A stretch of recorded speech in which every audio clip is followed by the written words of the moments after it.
আপনি যদি আল্লাহ তাআলার এই ইসমে আজম নামটি, আল্লাহ তাআলার এই খাস নামটি আপনি যদি 11 বার পাঠ করতে পারেন, 11 বার পাঠ করে এরপর আপনি আল্লাহ তাআলার কাছে হাত তুলবেন, আল্লাহ তাআলাকে বলবেন, আল্লাহ আমার রিজিকের সমস্যা, আপনি আমার রিজিকে বারাকা দেন।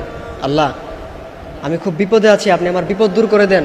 আল্লাহ আমি খুব টেনশনে আছি, আপনি আমার টেনশন দূর করে দেন। আপনি আল্লাহ তাআলার কাছে এভাবে চাইবেন।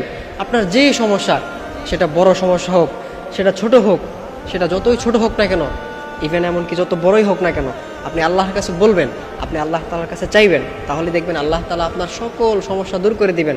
আল্লাহ তাআলা আপনাকে বিপদ আপদ থেকে উদ্ধার করবেন। কিন্তু আমরা বিপদে বললে আল্লাহ তাআলার কাছে চাই না, আমরা আল্লাহর কাছে যাই না, আমরা মানুষের কাছে যাই। যখন আমরা অসুস্থ হই তখন ডাক্তারের কাছে চলে যাই। এটা কখনো করবেন না। আপনি যখন অসুস্থ হবেন তখন আপনি আল্লাহ তাআলার কাছে চাইবেন।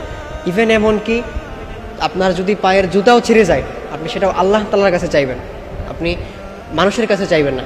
এজন্যে বৃহস্পতিবার এশার নামাজ শেষ করে